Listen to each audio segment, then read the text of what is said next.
สวัสดีน้องชื่อคำจริงสินดาซ่อนมาจากโรงพยาบาลไปเบิ่งโสมหน้าและก็ไปเบิ่งบทสัมภาษณ์ของทางด้านเบอร์8ของทีมมหาวิทยาลัยลาวก็คือทางด้านคำเก่งสินทศรเนาะจากโรงพยาบาลนะที่ว่ากระซากลากเลื่อย 2-3 คนหลบหลีก 2-3 คนก่อนยิงเข้าไปอย่างสุดสวยกันเลยเนาะในนัดซิงซันเลอร์นัดที่พบกับทีมเจ้าภาพเวียดนามก็คือมหาวิทยาลัยแทงหัวนะแต่คนก็อาจจะเห็นไปซึ่งวันล่าสุดเพิ่นก็ได้เดินทางมาฮอดสปป.ลาวกันเป็นที่ม้อยกันแล้วเนาะได้เพิ่นก็มีการให้สัมภาษณ์ถึงความรู้สึกเดี๋ยวไปเบิ่งนำกันเลยเนาะก่อนที่จะไปปิดท้ายกันที่บรรยากาศการเดินทางของคณะนักกีฬาของทีมมหาวิทยาลัยลาวก็ได้เดินทางมาฮอดสปป.ลาวเฮาเนาะอยู่ที่สนามบินบัตไตในตอนค่ำของวันที่1 เมษายน 2024นะก็นำโดยทานนางภูวรรณศรีมโนวงศ์คณะนำทีมพร้อมด้วยคณะครูฝึกนักกีฬาจากในนั้นก็นำโดยโค้ชสร้างเนาะอัมไพวันจันทะลาวบง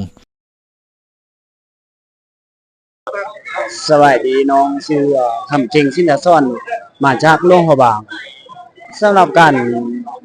ที่ประสบผลในครั้งนี้ก็มีเบื้องหลังหลายอย่างเนาะก็มีการเตรียมพร้อมที่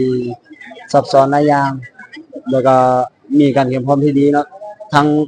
เฮาแล้วก็หมู่คู่เนาะจึงสามารถประสบผลสำเร็จได้ในครั้งนี้เนาะแต่ก็เป็นที่น่าเสียดายเนาะที่บ่สามารถได้แชมป์ได้เนาะได้แต่ที่สองแน่นอนเนาะเฮาไป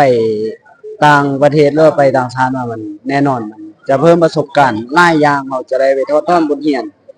นรู้สิ่งใหม่ๆที่เฮายังบ่เคยเจอโดยก็จะฝึกซ้อมเป็นปกติแล้วเนาะรักษาตัวเป็นปกติเพื่อเตรียมพร้อมโอกาสเนาะเพราะว่าเฮาบ่ฮู้ว่าโอกาสจะมาในเมื่อใดเนาะแต่ว่าถ้าโอกาสมาเมื่อใดก็สิเฮ็ดให้เฮามีความเตรียมพร้อมโดยในปัจจุบันน้องเล่นให้กับสโมสรหลวงพระบาง FC เนาะซึ่งแข่งขันอยู่ในเหล่าลีก1ของลาวเนาะอนาคตก็แน่นอนว่าอยากมีโอกาสได้ไปเตะในลีกต่างชาติเนาะลีกต่างแดนเนาะโดยแล้วก็